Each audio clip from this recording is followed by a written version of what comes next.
Ahora sí, iniciamos grabación. Les decía que estos principios fundamentales se basan en tres aposentos que nos hablan de amor, esperanza y fe. Y esto viene de 1 Corintios 13, donde nos habla de la preeminencia del amor, donde está la fe, la esperanza y el amor, y el mayor de ellos es el amor. Terminamos ya el aposento del amor y estamos ahora con esperanza. Y este aposento de esperanza, o bueno, esta esperanza la vemos en el aposento del Pentecostés. Son 4 principios para el aposento alto, donde fue la última cena. Tenemos 4 puntos más que se relacionan con esperanza, que está relacionado con el aposento del Pentecostés. Y los últimos 4 principios están relacionados con el aposento alto de cuando está Pablo predicando que aquella persona que cae de la ventana, ¿no? Troas.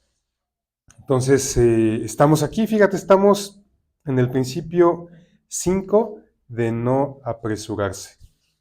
No apresurarse, así como cuando el pueblo de Israel estuvo atravesando en el desierto y estuvieron ellos ahí 40 años. Imagínate, según sé, la distancia que recorrieron, prácticamente pudieron haberla recorrido en 3 meses. Pero durante esos 40 años, ¿qué es lo que estuvo haciendo Dios? Transformándolos. Lo estuvo transformando y, y aunque suene algo difícil, a veces esta transformación va a venir hasta la siguiente generación. Lo que Dios quiere es hacer una obra nueva en nosotros.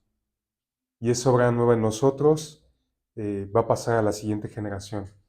Y se acuerdan que justo la sesión pasada, pues básicamente nos echamos toda la clase hablando de este tema de las maldiciones generacionales y la prueba, la tribulación, los desiertos, todo esto.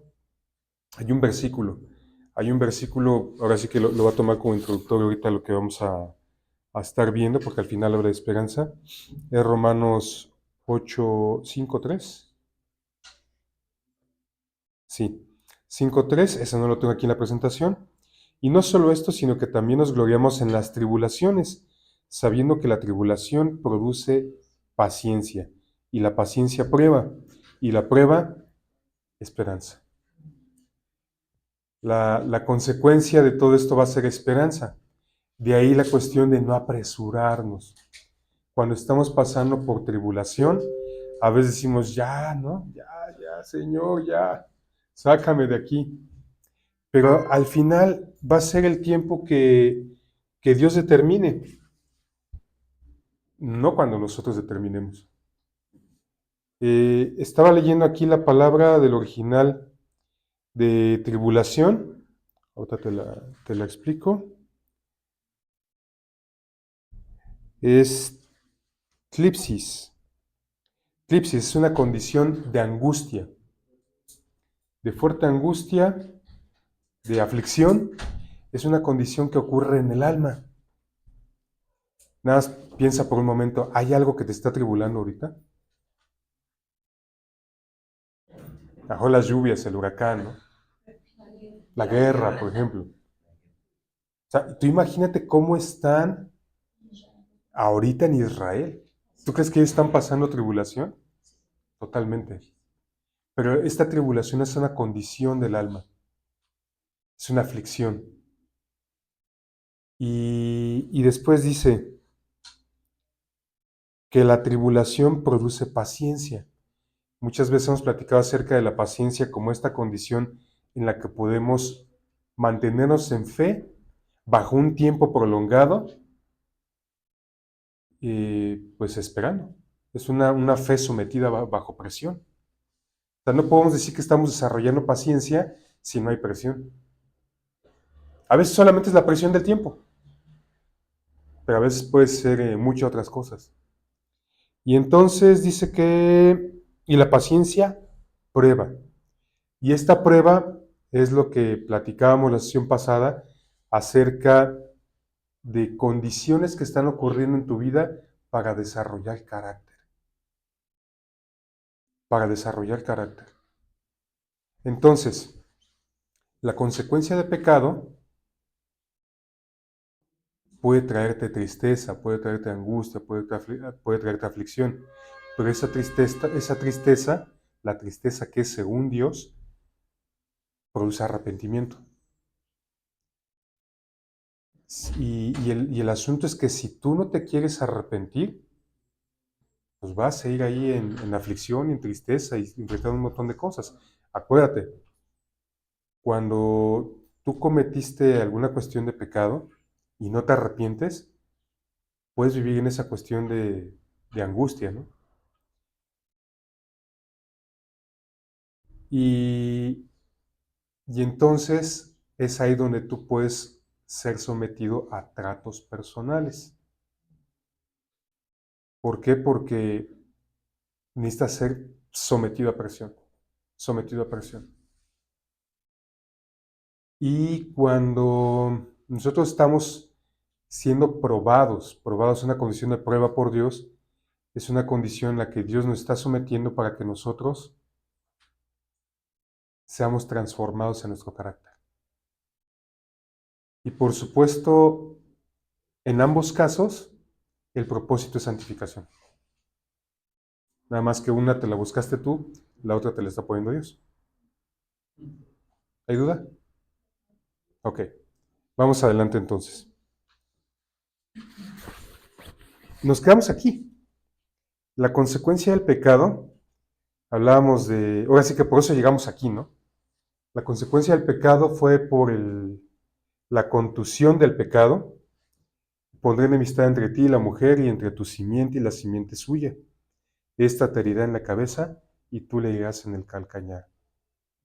Vemos ahí que pues hay una consecuencia, ¿no? Una consecuencia del pecado, en este caso fue la contusión, y de ahí pues viene todo lo que explicamos. Ahí el anterior es interesante porque a pesar de que acababa principalmente, estamos hablando de la mujer, que ella fue la que cayó, ahí hay una esperanza porque es justo a ella a quien se le está dando una promesa. O sea, a pesar de que ella fue la que cayó y ella fue la que cometió el error, es a ella a quien Dios le da la promesa y la fuerza para avanzar. Entonces, ahí es donde vemos la intervención de Dios. Si hay una situación difícil en nuestra condición de pecado, pero no es para vergüenza, sino para esperanza, dándonos siempre una promesa que nos puede sacar de ahí y nos puede dar bendición. Acuérdate que la esperanza es a futuro. La esperanza futura, la esperanza, ahora sí que no la vemos en el presente y por eso a veces nos desesperamos. La esperanza es a futuro y en efecto aquí está la promesa. La promesa de que a pesar de que hubo una consecuencia del pecado al grado de que ellos fueron desterrados del paraíso, entonces está la promesa. Esta te herirá, está en futuro, en la cabeza y tú le herirás en el calcañar, refiriéndose a la simiente que es Cristo. Después, en los pactos del Calvario tenemos paz y reposo. Paz y reposo, en Isaías 53:5. Mas él herido fue por nuestras rebeliones, molido por nuestros pecados, el castigo de nuestra paz fue sobre él. Y ahí está la clave, el castigo de nuestra paz fue sobre él, paz y reposo. ¿Y cómo podemos estar en medio de la prueba con paz? Cuando ponemos nuestros ojos en Cristo, en la promesa. ¿Dios te ha dado promesas? Entonces, cuando estás pasando por una situación difícil, pon tus ojos en Él. Él te dio la promesa. A veces caemos en la trampa y ponemos los ojos en la promesa, ¿no? Pero necesitamos poner los ojos en quien dio la promesa, porque Él es fiel. Y aquello que prometió, lo cumplirá. Porque si nosotros ponemos los ojos en la promesa, vamos a decir, Señor, no llega la promesa. No llega, no llega. Y podemos desesperarnos, vamos a caer en desesperación. Pero cuando ponemos los ojos en Él que Él es fiel, que Él es poderoso, que Él es omnisciente, que Él es omnipotente, es el Dios de los imposibles, entonces podemos experimentar paz y reposo. Esta es la clave. Si tú te estás desesperando, lo que necesitas es paz y reposo. A veces sientes que Dios no obra y hasta le das instrucciones a Dios, ¿no? Le expones todos los planos y los planes de cómo tiene que obrar Dios, pero no es a nuestra manera, es a su manera. Y a su manera lo que quiere es transformarnos. Lo que Él quiere es forjar en nosotros el carácter de Cristo. Y suena muy bonito. Suena muy bonito. No, sí, voy a tener el carácter de Cristo. Imagínate a Jesús en el Getsemaní,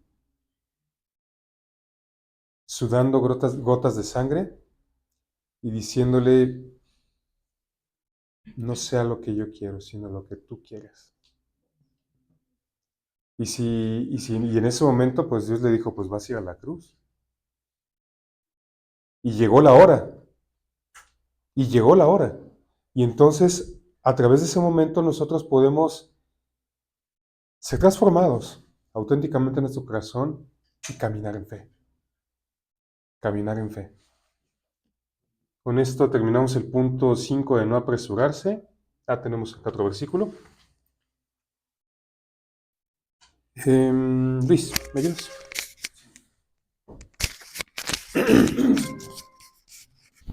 El Espíritu mismo da testimonio a nuestro espíritu de que somos hijos de Dios, y si hijos, también herederos, herederos de Dios y coherederos con Cristo, si es que padecemos juntamente con Él, para que juntamente con Él seamos glorificados. Pues tengo por cierto que las aflicciones del tiempo presente no son comparables con la gloria venidera, que en nosotros ha de manifestarse. Gracias. Y aquí vemos otra vez esta condición, ¿no? Esta condición, si padecemos juntamente con Él, para que juntamente con Él seamos glorificados. Entonces, todos estos padecimientos que nosotros estamos experimentando en este tiempo, particularmente los que nos transforman hacia Cristo, es justamente lo que dice juntamente con Él. Si yo tomé algo según prestado y no lo he devuelto y ya pasó un año y mi conciencia me sigue acusando, ¿estoy padeciendo? Sí, pero ¿eso será juntamente con Él? Pues no. No, porque entonces ahí hay una condición en la que pues, necesitas arrepentirte y lo que necesitas es pues enfrentarlo. Enfrentarlo. Y entonces, ya que lo enfrentas y entonces pides perdón y a lo mejor retribuyes el daño, ahí sí te estás pareciendo a Él. Ahí sí. Tengo una duda, Ujú. ahorita que estamos hablando de esperanza, de que lo que nos da Dios es paz y reposo. Mi duda sería, ¿esta esperanza, esta paz y este reposo pueden llegar sin necesidad de pasar por lo que vimos en Romanos? De que la tribulación produce paciencia, la paciencia prueba y la prueba produce después esperanza. ¿Es necesario pasar por este camino como nos marca Romanos? ¿O es una forma de? Porque también la paz y la esperanza son frutos del Espíritu Santo, según Gálatas. Entonces, ¿cómo podemos obtenerlo así? ¿Como un fruto del Espíritu? ¿Estamos hablando aquí de un fruto del Espíritu? ¿O como un tema de, como llegamos a Cristo, recibimos del Señor, va a venir enseguida a nosotros la paz, el reposo y la esperanza? Fíjate, como es fruto del Espíritu la esperanza, el Espíritu obra en nosotros. Normalmente nos va a hacer pasar por esto. Cuando ya hemos pasado por esto y se ha desarrollado esta paciencia en nosotros, que hemos aprendido a estar en reposo, la esperanza aflora. Ahora, cuando es algo que ya se ha impregnado en nuestro carácter y entendemos a la primera, ya, la esperanza ahí está. Y ya es el fruto del Espíritu, porque es el fruto que el Espíritu ha traído en la persona porque ya ha obrado en él. Entonces, nuevamente te enfrentas a una situación difícil, automáticamente, digo no automáticamente, porque digo, se necesita paz, o sea, entras en reposo, pero ¿por qué? Porque ya la has desarrollado. Cuando dice que por el uso de los sentidos lo han ejercitado, porque los sentidos se usan, es como un músculo que se desarrolla, entonces, pues esta esperanza, también como sentido del espíritu, se ha fortalecido, se ha fortalecido. Y entonces, como tenemos nuestros ojos puestos en Cristo, porque sabemos que Él es fiel para cumplir la promesa que nos ha dado, ya estamos, voy a utilizar la expresión, ya estamos como amasados, y entonces ya sabemos por dónde es, entonces decimos, sí, Señor, tengo paz. Y entonces, no que nos los ahorremos, sino que ya lo pasamos previamente. Porque creo que sería muy difícil que una persona nunca pase por tribulaciones. O sea, cualquier tribulación que vivimos anteriormente, previamente, nos preparó para lo siguiente. Y, y entonces ya no entramos en desesperación. Sí, respondo. No siempre es producto de la tribulación. De la obra del O sea, Espíritu nace, Santo en bueno, nosotros. Sí. nace después de estas situaciones que tenemos. Ujú. Ahí sale el fruto, a través de la tribulación que vivimos, de la aflicción. Y cuando hablamos del fruto del Espíritu Santo, fíjate cómo a la vez se relaciona con la semilla, ¿no? Es necesario que la semilla caiga, que el trigo caiga, muera, para que después dé fruto. Entonces, el fruto del Espíritu Santo no es que ya recibí el Espíritu Santo y ya tengo esperanza, ¿no? O ya tengo amor, ya tengo paz, ya tengo paciencia, sino que el fruto del Espíritu Santo va a ser producto de este proceso también de muerte, sepultura y resurrección. ¿Sí? Luis hace preguntas buenas, ¿eh? Y es que esa muerte es dolorosa. ¿Cómo? Esa muerte es dolorosa. Claro, Y es lo que es. claro, exactamente. Por eso es más. Por eso este proceso de tribulación, de paciencia es el proceso de muerte. Exactamente. Pero igual ayuda a reforzarlo en un futuro, ¿no? Que te acuerdes de eso. Va Sí. dejando esa memoria. Exacto. No, Sí, también ahí entraría esta parte, porque a vosotros os es concedido a causa de Cristo no solo que creáis en Él, sino que también padezcáis por Él. Entra también. a ver, ¿qué más dice el contexto?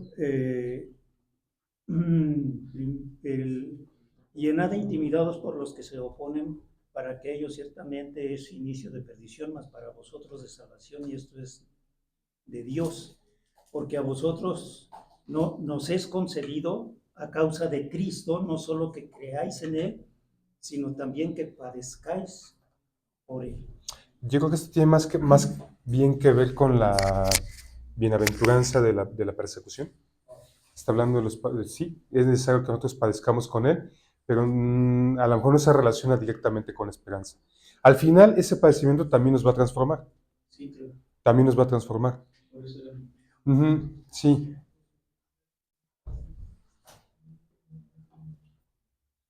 Y entonces empezamos con el derramamiento del Espíritu. Derramamiento del Espíritu Santo.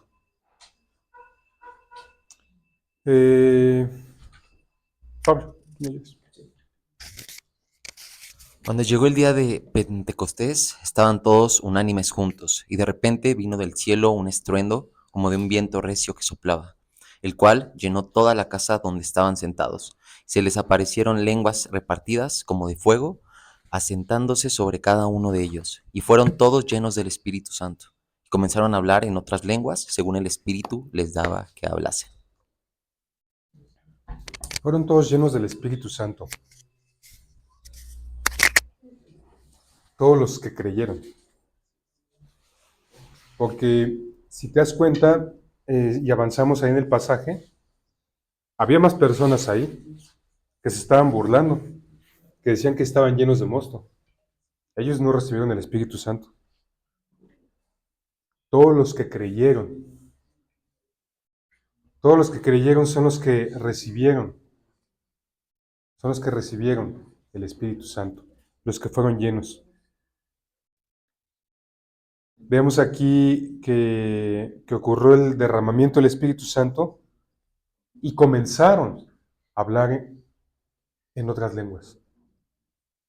Para otros es algo que quizá pueda ser ya muy normal, pero no dejes de ver que esto en sí ya es un milagro. Ya es un milagro. ¿Quieres experimentar un milagro? Habla en lenguas. Y va a traer otras consecuencias positivas, por supuesto.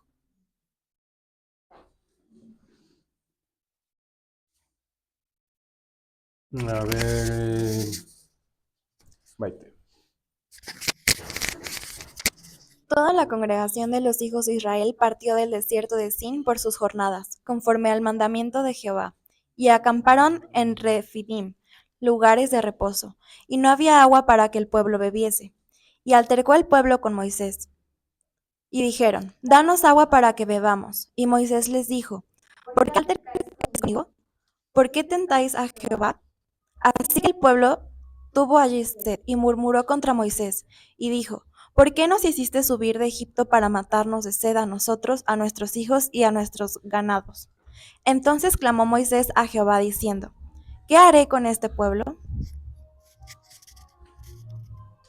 Fíjate, esto es en cuanto al pueblo de Israel. El pueblo de Israel sale al desierto de Sin. Y este pasaje lo hemos leído anteriormente. Dice que acamparon en Refidim, y Refidim significa lugares de reposo, y no había agua para que el pueblo bebiese. Está en el desierto. ¿Alguna vez te ha pasado que tienes sed? ¿Y cuánto tiempo pasará de ahí hasta que sacies tu sed?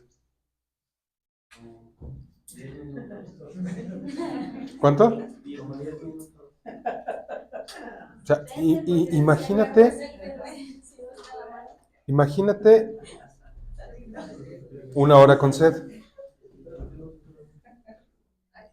medio día con sed. Y en situaciones Y extremas de sigue el desierto. calor y sigue. Ahora imagínate ellos, ¿no? O sea, ¿tú crees que tenían razón en estar molestos? Pues a lo mejor tenían razón, ¿no? Porque tenían sed. Y el asunto es que le reclamaron a Moisés. Dice, y no había agua para que el pueblo bebiese, y altercó el pueblo con Moisés. Y dijeron, danos agua para que bebamos. Y si te das cuenta, no describe más como una discusión aquí, ¿no? Pero tan solo la actitud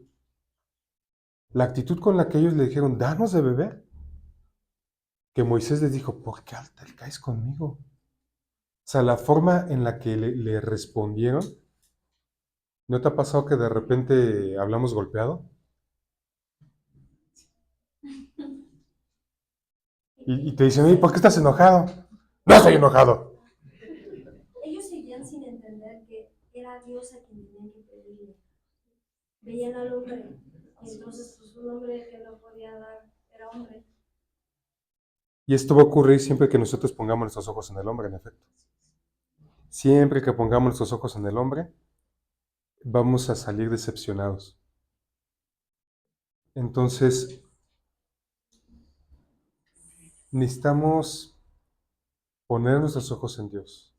Ahí es donde está nuestra esperanza. En Él está nuestra esperanza. Y entonces, pues bueno, aquí vemos también una enseñanza clave, ¿no? Que necesitamos cuidar mucho nuestra actitud. A lo mejor, ¿cómo le hubieras hecho tú, Luis? Que hubieras llegado con Moisés, imagínate que estás en el desierto. ¿Cómo le hubieras hecho así, con una buena actitud? Yo creo que reconociéndome como un hombre que se equivoca y que peca, como todo ese que soy bien enojón, Viri sabe que yo no soy enojón. Solo es una faceta con ustedes, chicos. Pero yo creo que es algo que a mí me ha pasado, no sé si los demás lo pasen, el sentir que por algunas cosas que Dios nos da, tenemos el derecho y olvidamos que Dios nos lo está dando, ¿no? Y exigimos como, oye, ya no merezco, es más, oye, ¿por qué no me das agua, Moisés? O sea, tú me sacaste de Egipto, oye, eras esclavo.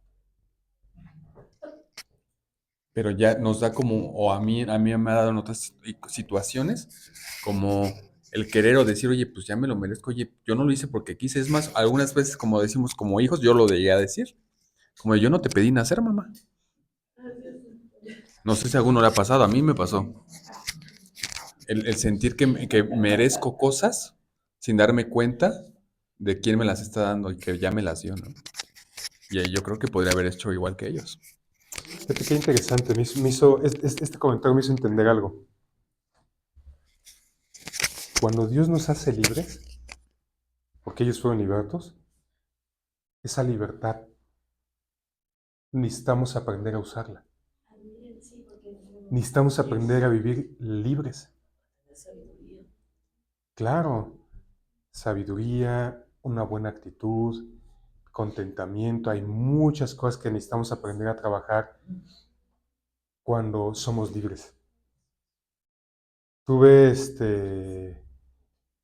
un perrito cuando no sabe andar con correa, le quitas la correa y ¡fum! ¿No? O vamos con los hijos, cuando los horarios, ¿no? Si no le pones una hora, agárrate, ¿no? ¿Ya vieron por qué los papás les ponen una hora? Sí, entonces, bueno, ellos altercaron contra Moisés. Y entonces Dios le dice, Moisés le habla a Dios y continúa aquí, ¿no? Ahora platicando con Dios le dice, de aquí a poco me van a apedrear. A ver, alguien de por acá atrás. A ver, Sebas. De aquí a poco me apedrearán. Y Jehová dijo a Moisés, pasa delante del pueblo, y toma contigo de los ancianos de Israel, y toma también en tu mano tu vara con que golpeas el río, y ve, he aquí que yo estaré delante de ti, allí sobre la peña en Horeb, y golpearás la peña, y saldrán de ella aguas, y beberá el pueblo. Y Moisés lo hizo así en presencia de los ancianos de Israel, y llamó el nombre de aquel lugar Masá, tentación, y Meribá, lucha o contención, por la rencilla de los hijos de Israel, y porque tentaron a Jehová, diciendo, ¿está pues Jehová entre nosotros o no? Gracias, Sebas. Fíjate, Moisés recurrió a Dios.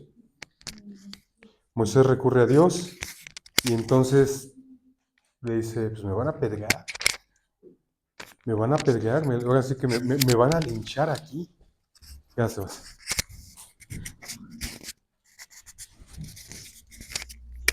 Pero Dios le está dando esperanza a Moisés. Dios le está ministrando esperanza a través de una promesa. He aquí que yo estaré delante de ti sobre la peña en Horeb. No estás solo. No estás solo. Y también hay un llamado importante aquí. Toma contigo de los ancianos de Israel.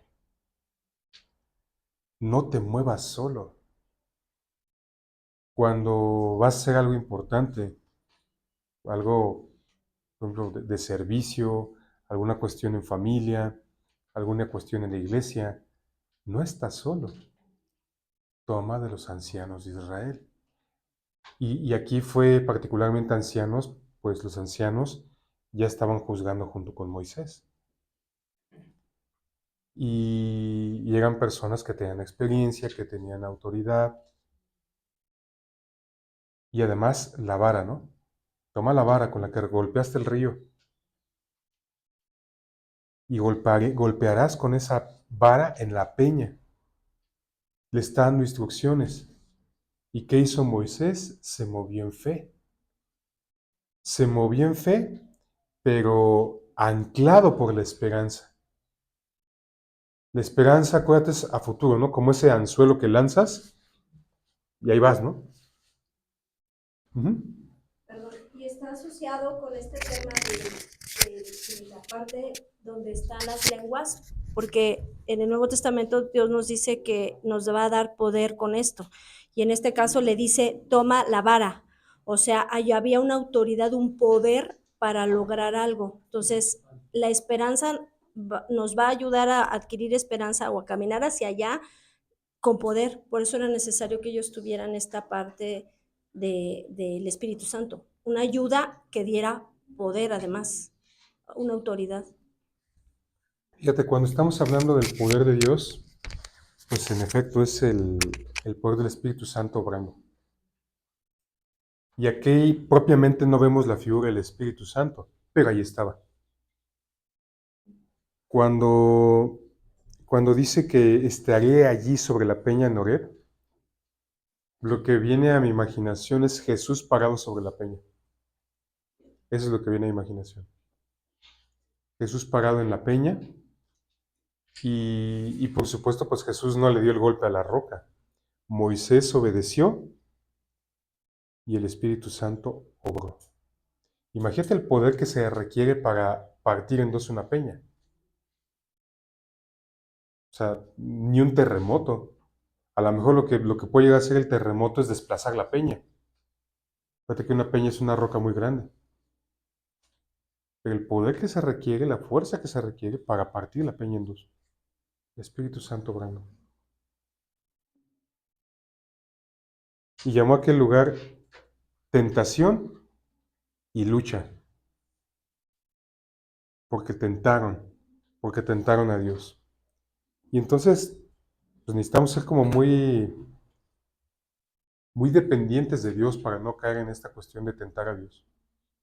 Depender completamente de Dios. Si tú dependes de Dios, no vas a tentar a Dios. No vas a reclamarle como luego solemos hacerlo. En los montes santos, fíjate, sigue siendo ahí el monte Sinaí. Acuérdate que sigue siendo espinoso. Y entonces, todas las cosas que pasaron ahí, en Éxodo 16, Dios les da el maná. También en Éxodo 16, cuando se quejaron de que no tenían que comer, Dios le da codornices. Y después, en Éxodo 17, Dios les da agua de la peña. Tú dime si ellos tenían motivos como para desconfiar de Dios. Y no nos pasa así en nuestra vida. Luego Dios ha obrado una y otra vez, y otra vez, y otra vez. Pero de repente llega algo que puede llegar a nublarnos la visión. Es el mismo Dios. No te ha resuelto una y otra vez, y otra vez, y otra vez. No te ha suplido. Y entonces, bajo esa perspectiva, podemos entrar en paz, en reposo. Tenemos al Espíritu Santo que está con nosotros. Podemos platicar con Él en cualquier momento. Y aquí, pues, ojo, platicar es platicar. ¿No te ha tocado de repente alguna persona muy platicadora? ¿Puedes platicar con ella? No, porque yo la Si me deja. Si me deja, ¿no? Entonces, por supuesto que nosotros podemos ir con Dios, orar con Él y expresarnos con Él. A Dios le gusta que nos expresemos, pero necesitamos aprender a escucharlo. Necesitamos aprender la guía del Espíritu Santo. Y si te das cuenta, aunque no lo hemos tratado aquí, la nube en el desierto es figura del Espíritu Santo y la nube es la que los guiaba. La nube se levantaba, es hora de levantar el campamento, vámonos. Y si alguien decía, yo ahorita los alcanzo, ¿qué hubiera pasado con esa persona? Seguramente, ¿no? Por lo menos de deshidratación. pero obviamente pues había estado expuesto a las fieras del desierto. Sí, Fíjate que ahora que mencionas esto, yo recuerdo que cuando empecé en el Evangelio y leí Éxodo, era muy, como que yo juzgaba muy fuerte a los judíos, ¿no? Y estos cuates son unos necios, ¿no? Si yo hubiera visto que el mar se abre delante de mí, yo no tendría esas dudas. Y después me dieron maná, después cayeron codornices, después veo que le pegan a la peña y sale agua. Y aún así después hay más temas que tienen contra ellos. Yo decía, son unos necios. Pero después recibí, gracias a Dios, después que, oye, tú tienes, Luis, al Espíritu Santo. Ellos lo tenían en la figura de la nube, es cierto, pero nosotros lo tenemos. Nosotros podemos hablar con Él. Y aún así no nos damos cuenta que es un milagro, o no me daba yo cuenta que es un milagro. Y hay veces, pues, he hecho lo mismo que los israelitas, ¿no?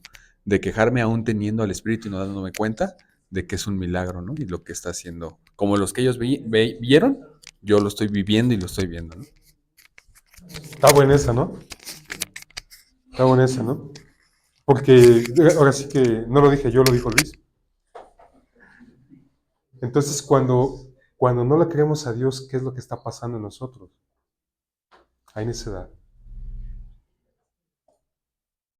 O sea, hemos visto una y otra vez cómo Dios nos ayuda, cómo Dios ha hecho tantas cosas por nosotros, tantas cosas en nuestra vida. Eso necesita llevarnos a esperanza. Y cuando pases por la tribulación o cuando pases por la prueba, agárrate de esa misma esperanza. No la pierdas.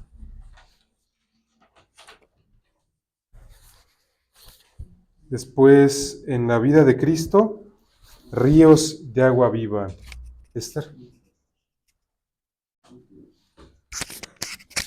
Y en el último y gran día de la fiesta, Jesús se puso en pie y alzó la voz, diciendo: Si alguno tiene sed, venga a mí y beba. El que cree en mí, como dice la Escritura, de su interior correrán ríos de agua viva. Esto dijo del Espíritu que habían de recibir los que creyesen en él, pues aún no había venido el Espíritu Santo, porque Jesús no había sido aún glorificado. Que no había venido el Espíritu Santo. Y el primer recurso es Cristo, ¿no? El que tiene sed, venga a mí. Y no es coincidencia que también Dios le dijo a Moisés que fuera a la peña y que Jesús estaría sobre la peña. Así como una señal, ¿eh? Así es en esta roca, ¿eh? Es aquí donde debes golpear, donde estoy yo. Es a Él a quien debemos recurrir. Y de Él es de quien van a manar ríos de agua viva. Cerramos por aquí por hoy, nos quedamos con esta diapositiva. Hay mucho más que explicar. Dios les bendice.